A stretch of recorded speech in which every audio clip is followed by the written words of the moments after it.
Good afternoon, 4th graders. This is Mr. Thomas.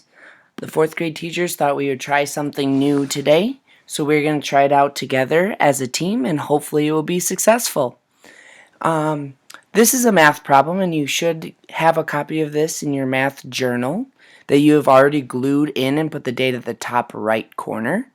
Today is Tuesday.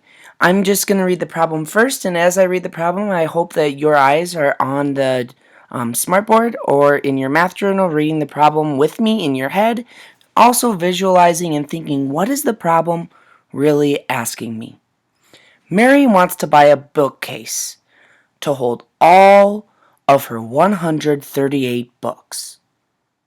So what do we know so far? It's very important to take it step by step and think, what do I know? She wants to buy a bookcase to hold all of her 138 books. Bookcase A has 3 shelves that can hold 40 books on each shelf. Bookcase B has 4 shelves that can hold 35 books on each shelf. Bookcase C has Bookcase C has 5 shelves that can hold 26 books on each shelf. Bookcase D has 6 shelves and can hold 28 books on each shelf. Wow. What is that asking me? Well, the problem wants me to select the 2 bookcases that Mary could buy. So what do I know? How many books does she have? That's what you need to ask. I want to give you a minute, and I want you to talk with your team, and I would like you to talk about what do we know and what do we need to do. And then I want you to take a couple minutes to solve it together as well as a team and to talk about what would make sense. So right now, your teacher is going to click the pause button, and when you are done talking and sharing your strategies, I would like you to click play again, and I will continue. Hopefully now you are ready and you've taken some time to talk with your team.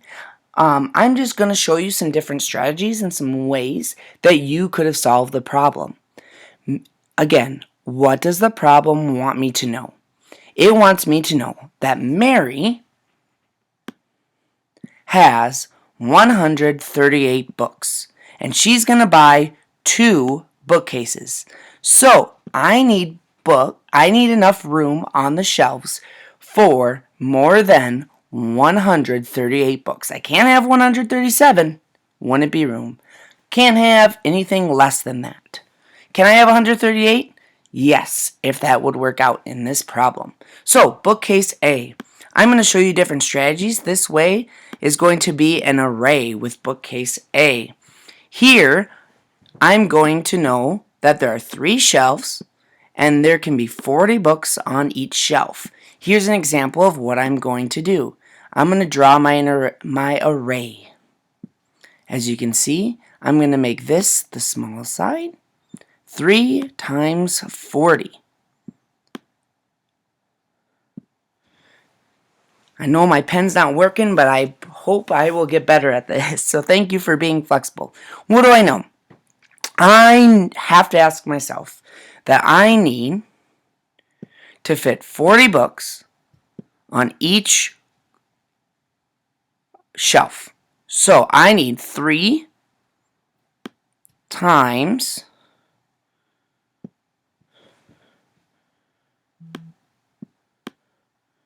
4, which would be, what do you think? 3 groups of 4. It's really 3 groups of 40. But 3 times 4, we know, would be 12. Okay? So really I know that 3 times 40 would equal 120. Is that enough? No, it is not, as you can tell. Oops. Thank you for being flexible. I am going to go to bookcase B now, and I will use a different color, so hopefully that will help. So I'm going to use bookcase B, and I know that there are 4 shelves, and there are 35 books on each shelf. This time, we are going to try skip counting for bookcase, and I'm going to do it up here so we have enough room as we get going. For bookcase B, I'm going to do 4 groups of 35. So I'm going to have to do some skip counting. My first group I know would be 35. Then I'm going to have to add another group of 35. Right now, as you can see, I have one group. If I add another group of 35, I know that 5 plus 5, just going to do my little scratch work down here. 5 plus 5 equals 10. I also know that 30 plus 30 is 50. No, it's really 60, because 3 plus 3 is 6, but I'm really working with tens, so I would be at 60. So 60 plus 10 would be 70. Okay. So my second group, my second bookcase, my second shelf, I'd have 70. Okay. Now I'm going to add another one. And I know that if I'm continuing to skip count, I'm going to go 70, and I'm going to add another 10, so that would be 80.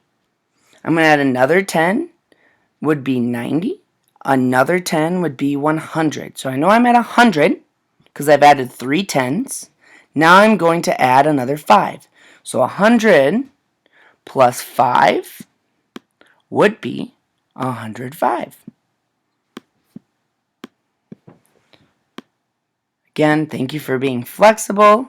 I think this is a cool way for us to learn all together. So 105. Now, that was my third group. I'm going to have to add one more group.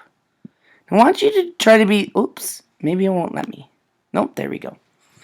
I want you to think, if I add 35 more to 105, am I going to have enough room? Hopefully right now you're thinking, and that you're thinking, it looks pretty close, Mr. Thomas. So, if I add another, we found out down here, if I add 5 plus 5, I get a 10. So, if I add this extra 5 from this last bookcase, bookcase 4, I would be at 110.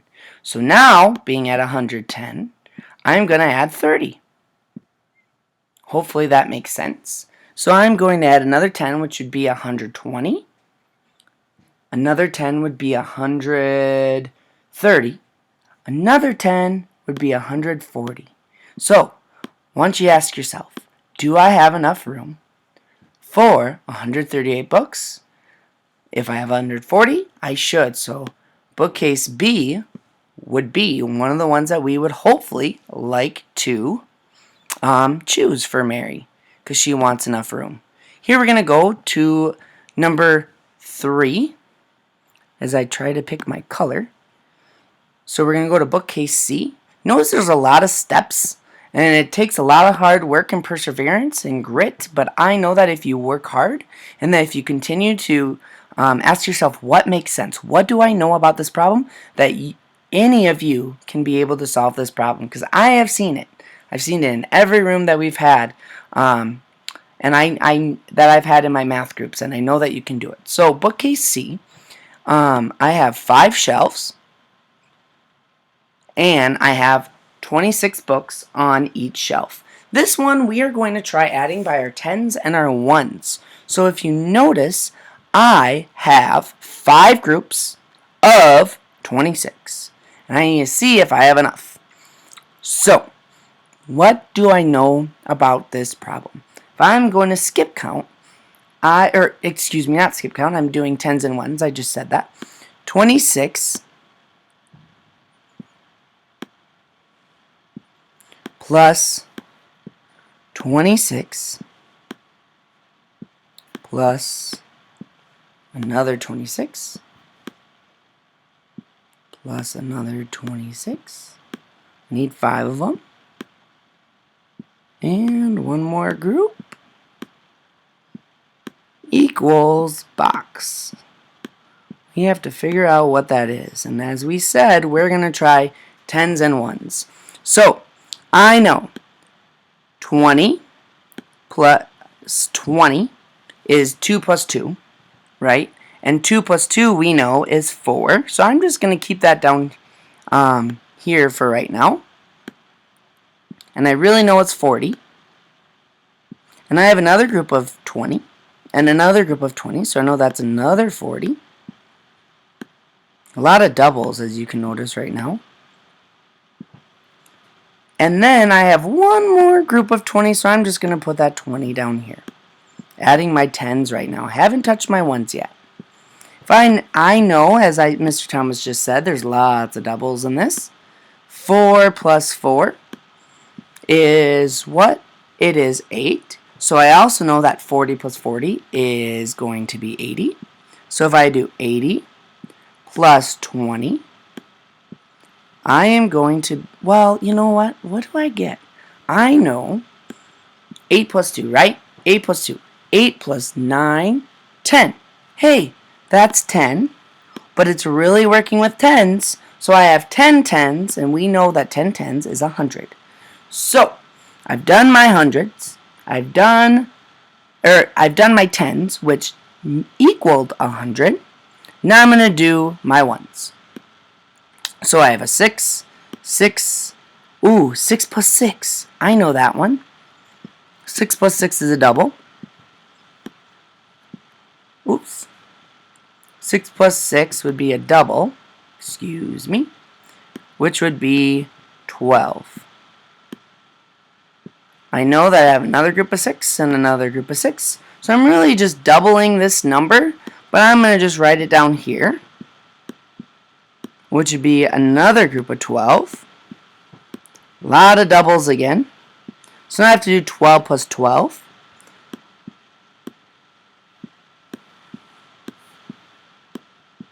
And I know 10 plus 10 is 20. And I know 2 plus 2 is 4. So I have 24. Now I have 24 plus one last group of 6, which would be, you're right, it would be 30. So now I have to add my hundreds, what I did over here, what I got from my tens, and I have to add what I got from my ones, my 30. So I now know that I have 100 plus 30 equals 130. Now I have to ask myself, what do I know? I know that I needed 138 books for Mary. A room for 138 books. Does she have room with this bookcase? No, she does not, because she only has 130. She needs 8 more. Right now, I hopefully would know that if there's 2 bookcases and there's 2 that aren't and there's only 1 that is, hopefully I would know that bookcase D would give me the correct answer, but we're going to solve it anyways, and we're going to try to see if we can come up with a answer for this one. And I'm going to show another strategy. This one we're going to use what we know, and we're going to use some known facts. So I'm using bookcase D. I know that I have 6 shelves, and I have 28 books on each shelf. So I'm going to use what I know. If I stop and think for a second, I'm going to say, I'm going to do 20 times 6, because I know that it's multiplication because I have groups. And if I stop and think for a second, I'm going to think 6 times 0 is, well, it's 0. And then I'm also going to say, what's 2 times 6? Well, I don't know 2 times 6, but I do know 2 times 6. 2 times 6 is 2, 4, 6, 8, 10, 12. But it's not really 12, it's 120. Because I have 6 groups of 20. So if I did 20, 40, 60, 80, 100, that would be 5 groups. One more group, be 100 plus 20, so I have 120. Then I'm going to do my 8 times my 6. Notice how 6 is that factor that stayed the same in this problem? 8 times 6. So I'm going to think, what do I know? Well, you know what? I don't know 8 times 6, but I do know 4 times 6. And I know that 4 times 6 is 24. And I really have to double it. Remember, we had a lesson on that earlier this year. So 4 times 6, I'm going to double it. So I'd have another group of 4 times 6, which would be 24. If I add the 24s together, I would be at, yes, you are correct, I would be at 48. Now, I'm not done yet. I have to add these two together. So if I stop and think, I'm going to do 120 plus 48. Sorry, I'm kind of getting to the end here, as you can see on my screen. 0 plus 8, what do we know? We know it would be 8. We also know 40 plus 20, 40, 50, 60, 60, 6 tenths. Sorry, that didn't really look like a 4. There we go. And then I add my 100, 168. Do we have enough books? Enough room for books? Yes, we would. So we know that this problem, bookshelves B and D, would give her the correct answer. So, as you can see, there's a lot of perseverance and grit on this problem. Thank you so much for paying attention and thinking about these different strategies. Hopefully you have written some of these ideas down so that next time when you have a problem that's similar, you will use those same ideas. Thank you. Have a great day. We